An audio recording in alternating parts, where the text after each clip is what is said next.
Thanks for tuning into the Carry Handle podcast. Here's your host, Bryce and Kevin.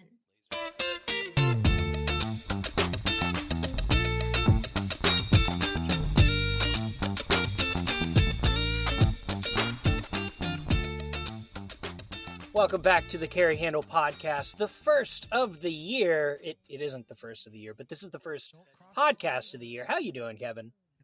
I'm doing well in the year 2023. So what are we talking about today? Well, it looks like Taurus came up with a pretty interesting idea for a revolver, putting a red dot on a revolver. Their new lineup.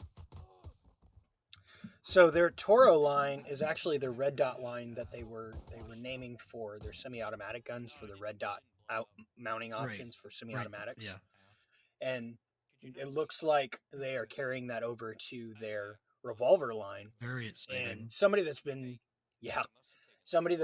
kind of influential to them is their new one of their new employees, Caleb Giddings. He's a pretty well-known competitive shooter and gun guy. He's worked for a couple different companies, and he's been sponsored by Colt and a couple different companies, and it looks like he's gone over to Taurus, which is surprising for a while because, like we talked about in one of our earlier episodes, Taurus for a while was not known for good things. For quality firearms. But kind of continuing that last episode, we can start talking about how it looks like they're kind of going a different direction, and it's really promising, especially with revolvers not necessarily being more interesting lately, but it seems like more people are getting back into revolver shooting. It's kind of a lost art in terms of semi-automatics are kind of plug and play. Revolvers are a little bit more, they're kind of like the manual transmission of the gun world.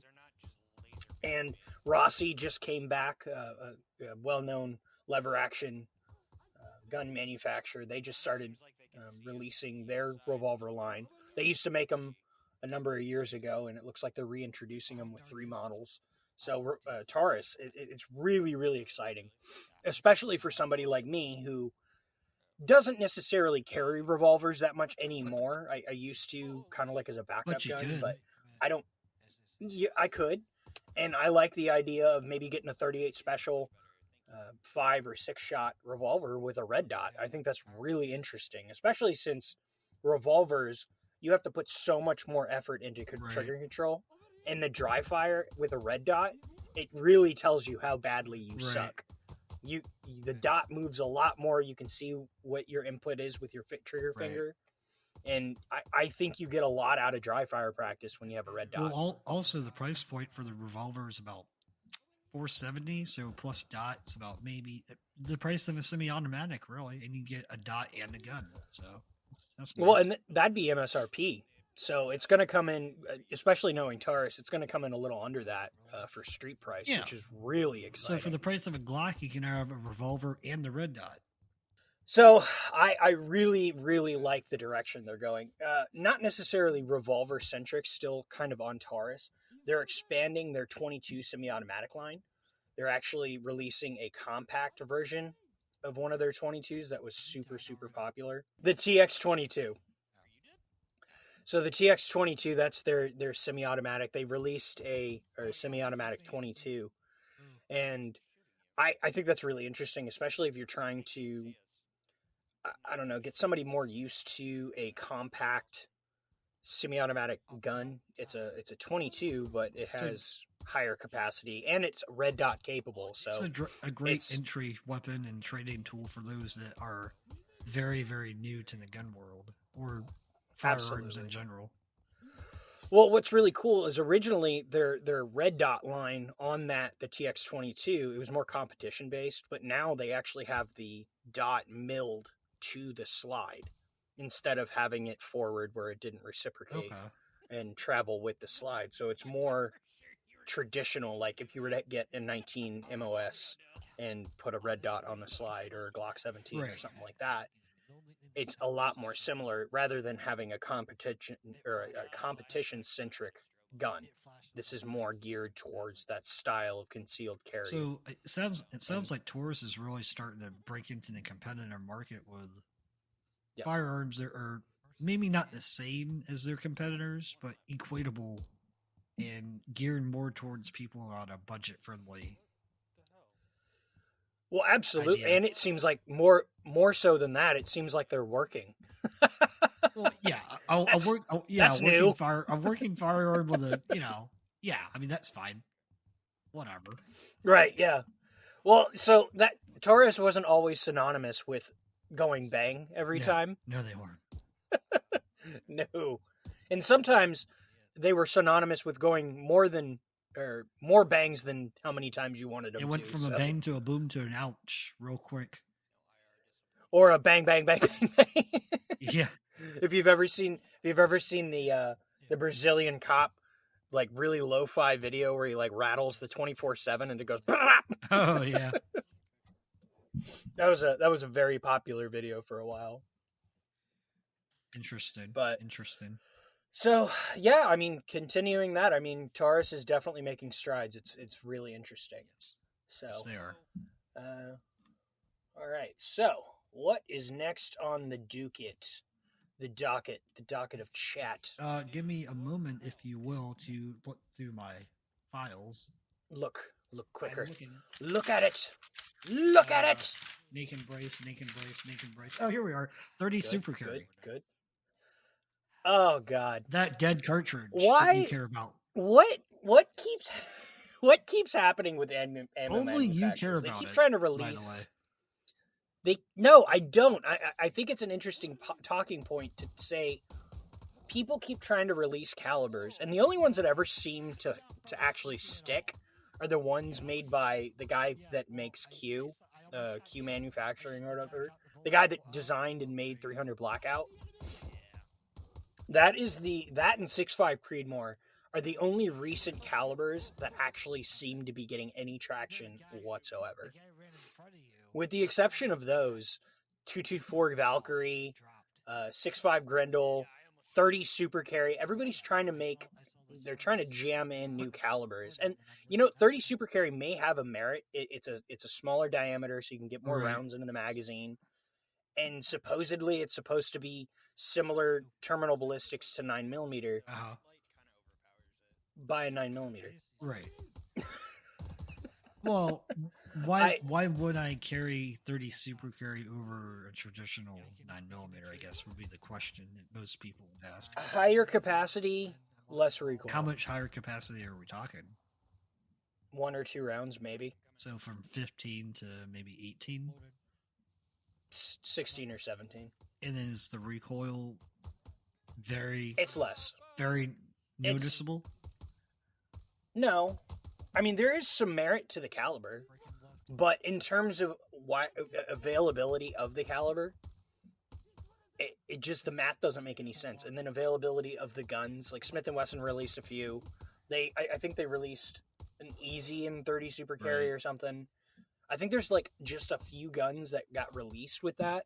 And I love that Hornady just released a Hornady Punch 30 Super Carry. Just when everybody forgot about the round. They release a defensive ammo for a caliber that effectively I can't imagine very many people are buying. Well, it sounds like the infrastructure is not there to support the round, and you kind of need. I feel like you need the infrastructure before you build the cartridge, right? You need to have the idea for the gun, build a couple of the guns, and then turn around and say, okay, let's make the cartridge for this gun. Well, so a great recent, and I forgot to mention this, but the most successful recent caliber that got any kind of traction was 6 ARC, advanced rifle cartridge, and that was a brainchild of Hornady. It was an offshoot of 6mm PRC, and so basically it was just designed so that you could put it in the semi-automatic air platform. Okay. And it was designed for a competition round, but that only recently has really got any kind of traction. You see more gun builders and more boutique shops kind of running 6 ARC. The capability of the cartridge is such that you can have a shorter cartridge, less powder, less recoil than something like a 6.5 Creedmoor. Okay. A 6.5 Creedmoor needs to live in a 308 style chassis. So it's interesting. it's an interesting cartridge, something that I want to get into. And they just started centralizing it to where a lot of people are loading it. But that's kind of what they tried to do with 224 Valkyrie. I know they still sort of sell barrels here and there, and you can still sort of load for it. But do you remember the huge marketing push they had for 224? Like every gun tuber had a gun. They did the same thing with 30 Super Carry, but then it just fucking fell flat. And I don't know what happened. Why would they have 224 where they can have 223? Well, the idea was the 224 you could load heavier. Okay. And it was like 77 grain, but you could load it more consistently, and it went a little further. And you technically needed a different barrel. I feel that or not that's technically, more like you a needed hunting barrel. And that's something to say about bullet manufacturing as well as what's your target audience? If you're making a hunting caliber, is it better than the existing hunting calibers on the market? And that's kind of where 224 felt like it fell flat. It was a light or a relatively light cartridge. Yeah. It wasn't that much different than if you were loading heavy for caliber 5.56 or 223, like the boutique rounds.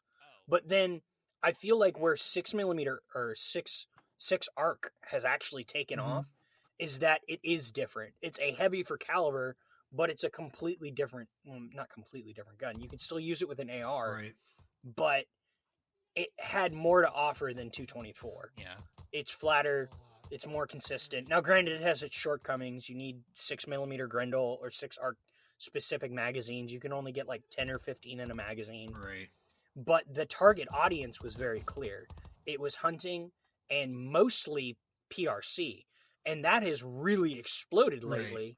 And I feel like 6 arc has really taken over a lot of your precision rifle competitions stages. Now you still have like 6mm Creedmoor, you still have 6.5 Creedmoor, 308, and you got guys running like LPVO or the LPVO class, and then like stock, and then like the open classes. Right.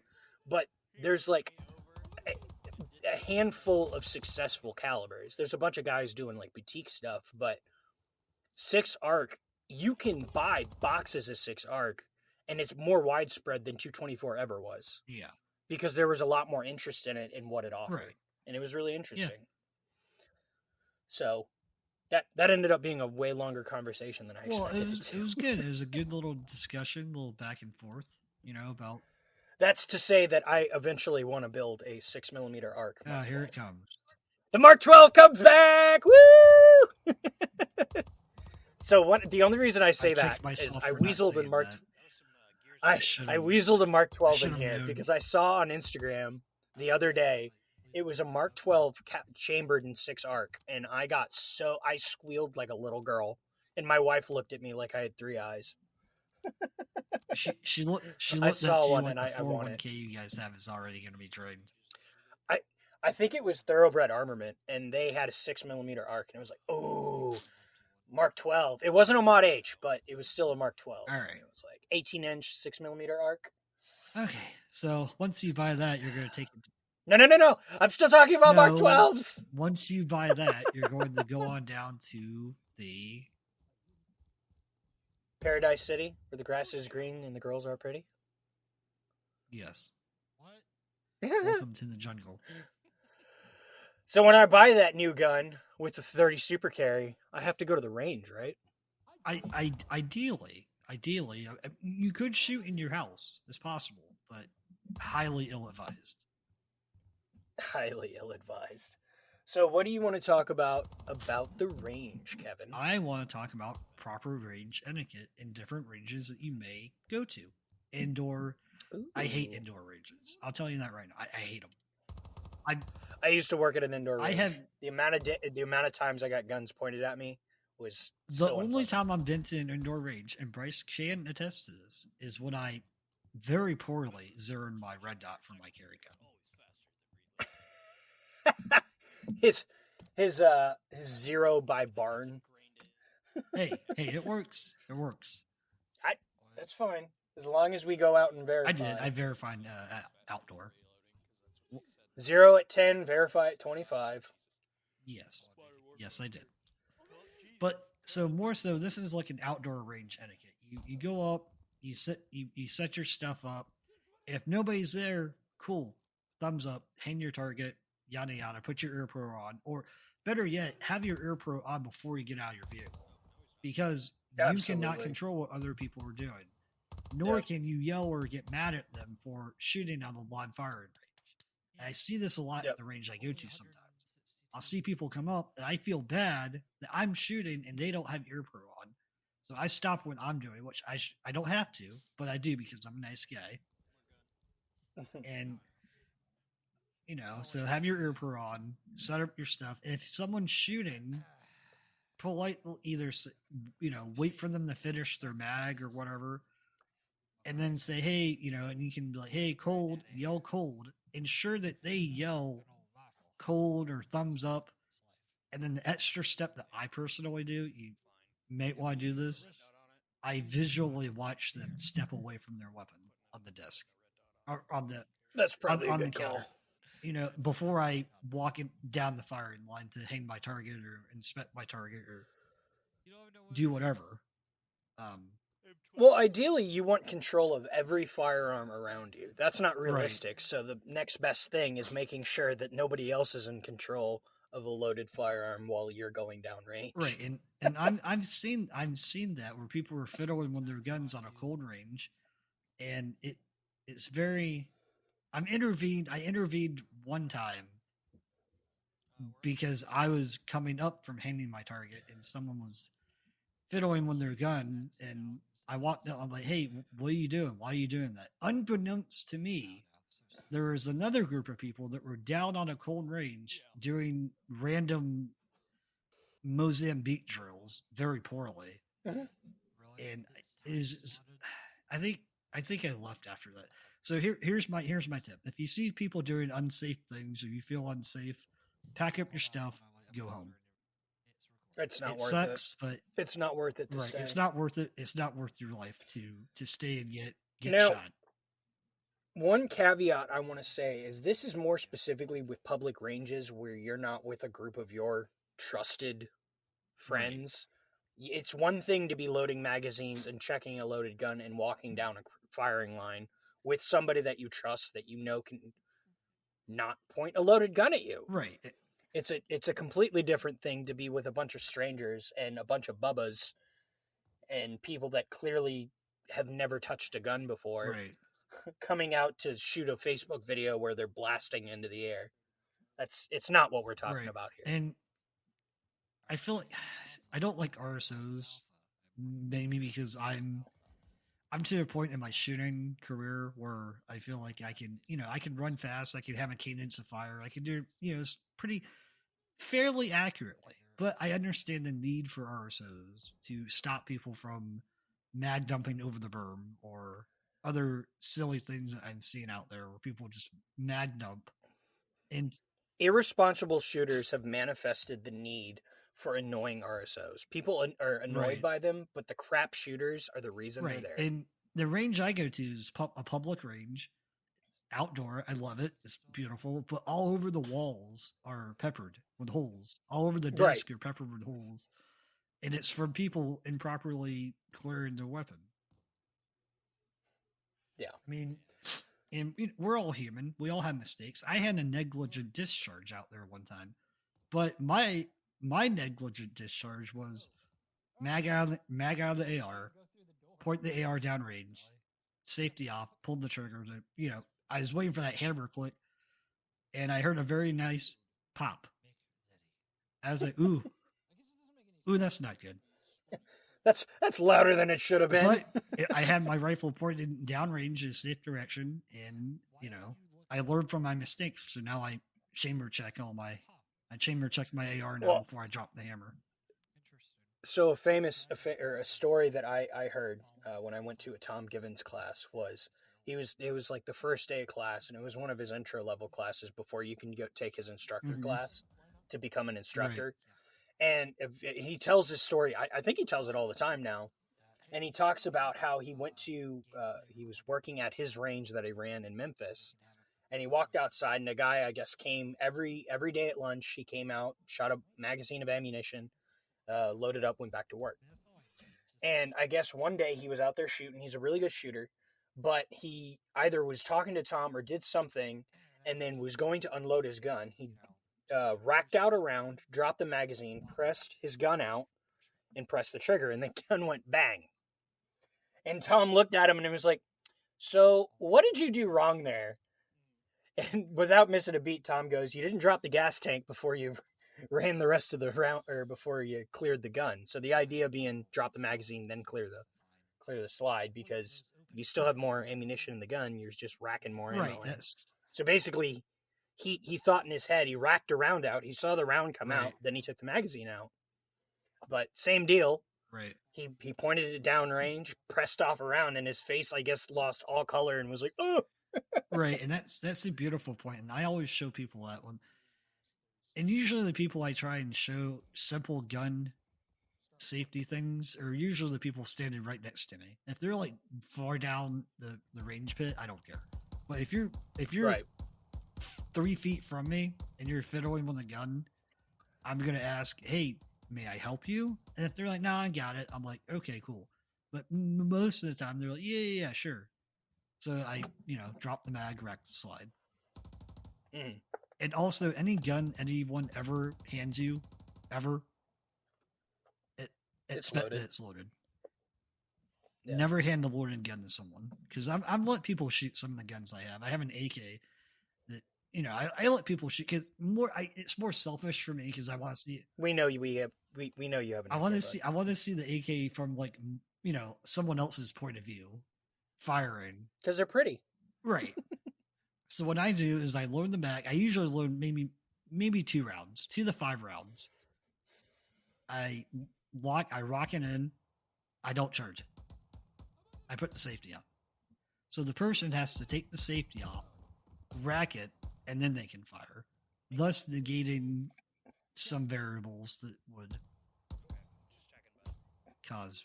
What, them center punching you in the chest? You don't want that? Hey, what's this button do? Bang! Oh, dang it. Now I have another hole. It's okay. It's okay.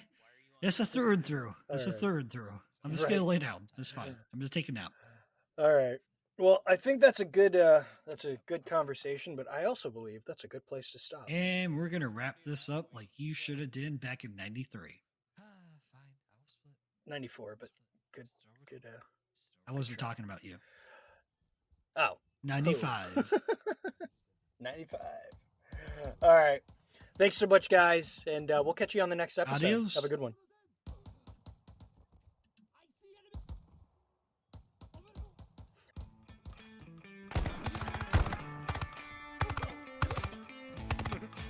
I like that. It's like... Oh, you don't want to know how fucking butthole perking that was. I was retention shooting over your head to shoot that guy.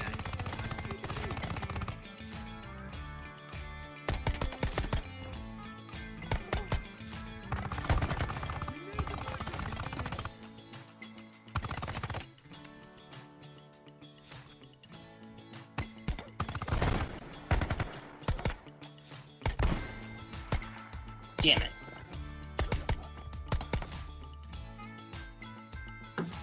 Son of a bitch.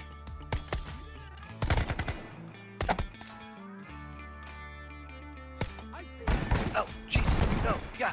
Oh, no. No. Close that.